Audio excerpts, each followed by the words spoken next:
महात्मा मनु को लेकर सागरावेष्टित यह पृथ्वी जिस वंश के विजयशाली राजाओं के अधिकार में रही, जिन्होंने समुद्र को खोदकर सगर नाम से ख्याति प्राप्त की और जिनके चलते 60,000 संतानों ने उनका अनुगमन किया, उन महात्मा इक्ष्वाकु नृपश्रेष्ठ की कुल परंपरा में रामायण नाम से प्रसिद्ध इस महान ऐतिहासिक काव्य की अवतारणा हुई है।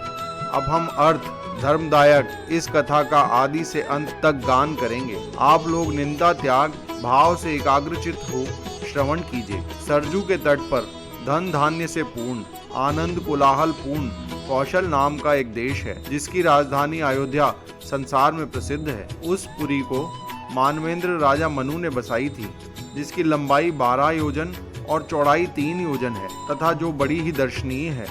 इस राजधानी के 3 प्रधान मार्ग हैं, जिसका विशाल राजमार्ग सर्वशोभा संपन्न पुष्प माल्यों से शोभित है और जहां नित्य छिड़काव होता रहता है। जिस प्रकार देवराज इंद्र देवलोक में वास करते हैं, उसी प्रकार इस पुरी में राज्यवर्धन प्रतापशाली राजा दशरथ निवास करते थे। इस नगरी के चारों ओर किवाड़ और तोरण लगे हुए हैं और सब प्रकार से यंत्रायुधों को धारण किए कहीं कहीं शिल्पीगण बैठे हुए हैं। सूत मागधों के निवास और धन धान्य से पूर्ण यह पुरी बड़ी ही दर्शनीय है और जिसकी शोभा संपन्न सभी उच्च अट्टालिकाओं पर लगी हुई झाड़ियां वायु से उड़ी हुई दिखाई देती हैं और जिस पर किले के रक्षार्थ तोपें लगी हुई हैं। कहीं स्त्रियों की नाट्यशाला शोभित है तो कहीं उद्यानों में पुष्प वाटिका और आम्र वृक्ष लगे हुए हैं तथा शाल्व वृक्ष मानो उस नगरी की कांची है। किले के चारों ओर गहरी खाई खुदी हुई है, जिसमें जल भरा हुआ है, जिससे सर्वसाधारण वहां नहीं पहुंच सकते। वहां कहीं कहीं हाथी, घोड़े, ऊंट, खच्चर और गाय, बैल बंधे हुए हैं। कहीं नृपति वृंद खड़े हैं तो कहीं नाना प्रकार के वाणिकगण वाणिज्य की वस्तुओं से सज्जित हैं। यह पर्वताकार सारा राज्य भवन रत्नमय है। कहीं स्त्रियों का क्रीड़ा स्थल तो और ही विचित्र दूसरा अमरावती सा शोभित है। कहीं कहीं ऐसी श्रेष्ठ स्त्रियां शोभित हैं जहां सब स्थानों पर सुवर्ण की झालर फिरी हुई है और वहां के विमान ग्रह अनेक प्रकार के रत्नों से परिपूर्ण और शोभा दे रहे हैं। यहाँ की समस्त भूमि सम और सभी ग्रह सुंदर हैं तथा सभी भूमि शाली तंडुल से पूर्ण और जल इक्षुरस सा मीठा है। समस्त नगरी शंख, मृदंग, वीणा और नगाड़ों के महानिनाद से बड़ी शोभायमान हो रही है।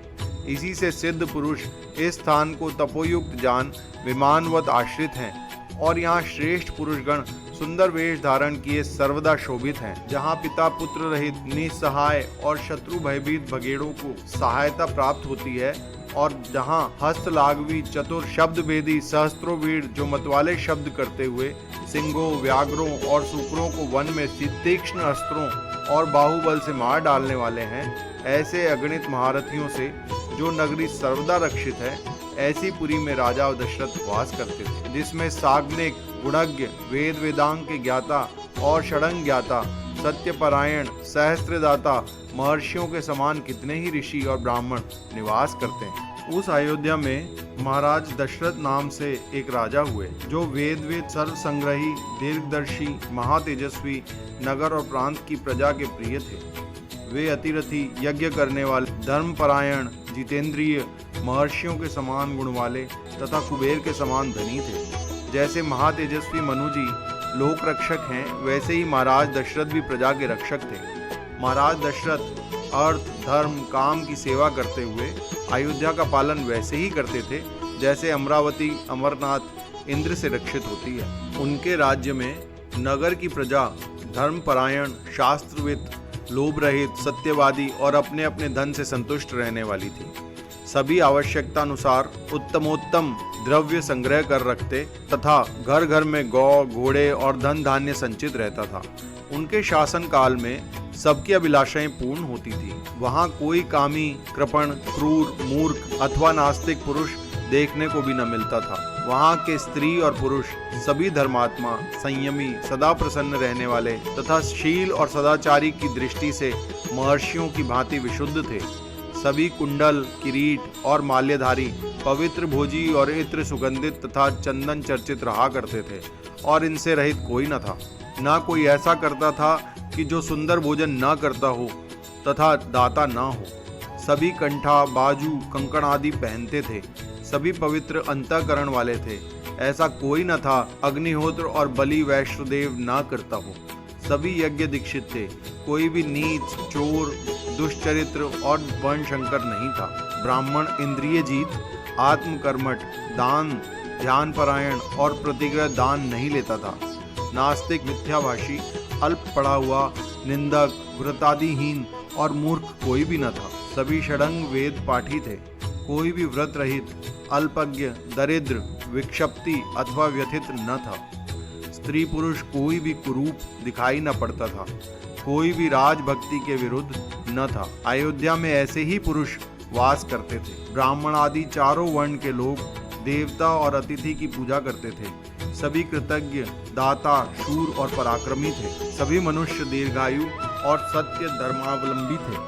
किसी की अकाल मृत्यु न होती थी और सभी पुत्र पौत्र कलत्र सहित उस नगरी में निवास करते थे। क्षत्रिय ब्राह्मणानुगामी, वैश्य क्षत्रियानुवर्ती और इसी प्रकार शूद्र अपने कर्म में अनुरक्त रह ब्राह्मणों, क्षत्रियों और वैश्यों की सेवा में नियुक्त थे।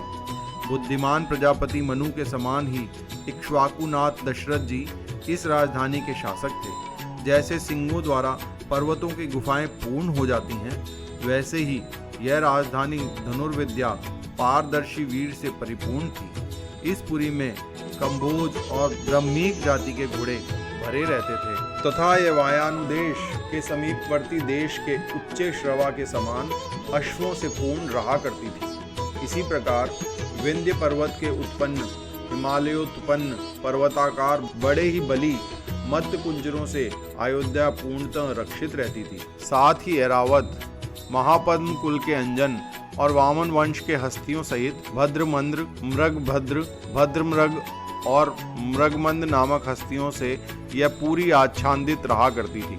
सभी हाथी मतवाले और पर्वताकार थे।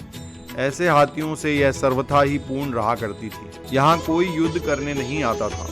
इसी कारण इसका अयोध्या नाम सार्थक ही है। यद्यपि इसका 3 ही योजन विस्तार है, तथापि इसके 2 योजन में भी कोई युद्ध करने का साहस नहीं करता था। जैसे तारागण उडुगणों का शासन करते हैं, वैसे ही शत्रु दमनकारी बड़े ही तेजस्वी राजा दशरथ इस पुरी के पालक थे। इंद्र के समान ही महाराज दशरथ इस सत्य नाम वाली सुदृढ़ तोरणों से युक्त, शोभित, अर्गला युक्त, दिव्य विचित्र ग्रहों से शोभित अयोध्या का पालन करते थे, जो सहस्त्र लोकों से व्याप्त थी। इक्ष्वाकु वंशीय महाराज दशरथ के दृष्टि जयंत, विजय, सुराष्ट्र, राष्ट्रवर्धन, अकोप, धर्मपाल और सुमंत्र ये 8 मंत्री थे, जो अन्य तत्वज्ञ और ब्रह्मचेष्टा को देख मन के भाव समझने वाले थे। वे बड़े ही यशस्वी और गुणवान थे तथा सर्वदा ही राजा के हित में लगे रहते थे। इनके स्वभाव और विचार बहुत ही शुद्ध थे तथा राजकाज में निरंतर लगे रहते थे। ऋषि श्रेष्ठ वशिष्ठ और वामदेव ये दोनों राजा को यज्ञ कराया करते थे तथा ऐसे ही और भी ऋषि मंत्री का कार्य करते थे। इनके सिवा सुयज्ञ, जाबाली, कश्यप, गौतम, दीर्घायु, मार्कंडेय और कात्यायन ऋषि भी राजा के मंत्री थे। इन ब्रह्मर्षियों के साथ परंपरागत ऋत्विज भी राज्य के कार्य में सहायता करते थे। वे सभी विद्वान, विनीत, शीलवान और जितेंद्रिय थे। देखने में ये बड़े ही सुंदर, महात्मा, शास्त्र निपुण, बड़े पराक्रमी, कीर्तिमान, राजकाज में सावधान और राजा जो कहें वह करने वाले थे। उनमें तेज, क्षमा और यश पूर्ण भरा था और सभी हंसमुख हो बात करने वाले थे। उनमें ऐसा कोई भी नहीं था जो काम, क्रोध या स्वार्थ के वशीभूत हो, कभी असत्य बोलता हो। वे आत्म अनात्म के सब विषयों के जानकार थे और शत्रु पक्ष के हुए या होने वाले और हो रहे कार्यों को दूत द्वारा जान लिया करते थे। वे व्यवहारिक कार्यों में बड़े ही प्रवीण थे, जिनकी राजा ने प्रथम ही परीक्षा कर ली थी। यदि पुत्र भी अपराधी हों तो भी ये लोग उसे दंड देने में कसर नहीं करते थे। साथ ही कोष संग्रह और सैन्य संग्रह में ये लोग बड़े ही यत्नवान रहा करते थे और निरपराधी शत्रु का भी ये लोग स्वभावतः अहित नहीं चाहते थे। ये सभी उत्साही, वीर, नीति शास्त्र का अनुष्ठान करने वाले और पवित्र थे। ये अपने देशवासियों के सर्वदा रक्षक थे। ये सभी मंत्री दोषी का दोष विचार उसका बलाबल देखकर ही दंड देते तथा ब्राह्मण क्षत्रियों के प्रति सर्वथा ही अहिंसक रह राजकोष को पूर्ण किया करते थे। सभी मंत्री मतावलंबी और निर्मल बुद्धि वाले थे, जिनके विचार से कोई भी मिथ्यावादी उस पुरी और देश में नहीं था। नीच स्वभाव वाला दुष्ट, पर स्त्री से प्रेम करने वाला, दुष्ट आय वाला और दुष्ट प्रकृति के पुरुष वहां नहीं थे।